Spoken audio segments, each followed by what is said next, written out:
And we all knew this day was coming, guys. It was only a matter of time before the number of videos we had on this, that being Envy versus 100 Thieves, that being Hastro versus Nadeshot, a rivalry which, by the way, now stems, importantly, I would say, into a couple of esports. Most notably, that's going to be Call of Duty alongside Valorant, and this thing stretching months ago, okay? Months ago, where Hastro brought up 100 Thieves being a hoodie selling organization, and then months later, that was for Valorant. Then we stepped back into Call of Duty after the Empire take down the LA Thieves. He said they were quiet, and then Courage jumped in out of nowhere, and they weren't so quiet. Now we have Nadeshot himself randomly this weekend for not too particular of a great reason, as to both teams, 100 Thieves and Envy, have now qualified for your challengers. They'll be joined by 4 other North American teams for 8 total, 2 of which will go to Iceland and your first ever international Valorant event. It's a huge thing that both teams qualified. Both teams certainly towards the top of the end of the table when it comes time for North American Valorant.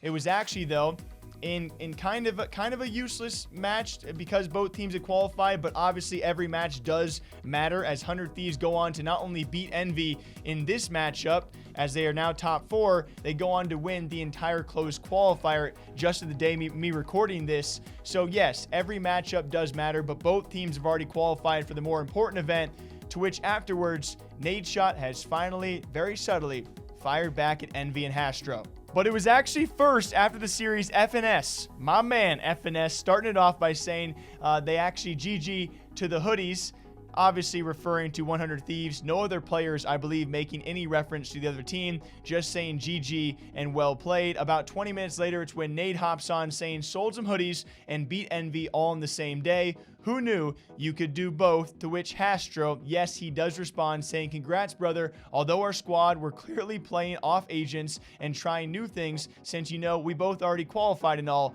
your boys look strong. GG's. And I don't even want to step too far into this one because there are definitely 2 sides of this little debacle.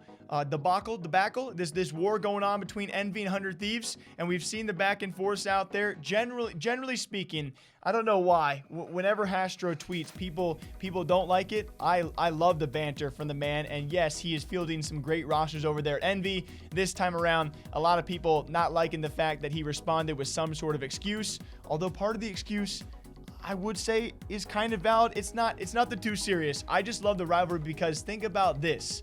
We have 2 spots for North America. 8 teams will be competing for those 2 spots, 2 of which will be 100 Thieves and Envy. And we have this thing between Nadeshot and Hastro that if one of them qualifies and the other does not, which is certainly a possibility, you know someone is going to say something. They almost have to at this point, and that thus, as a viewer, as a fan, if they do go head to head or they are competing against each other at some point or another, we're going to be watching because it means all the more because they are building these itty-bitty storylines. Whether you like it or not, what do you guys think? All right, 100T looking strong so far throughout the closed qualifier. Envy looking strong, but not strong enough to take them down. Until next time, what do you guys think? Nadeshot finally fires back.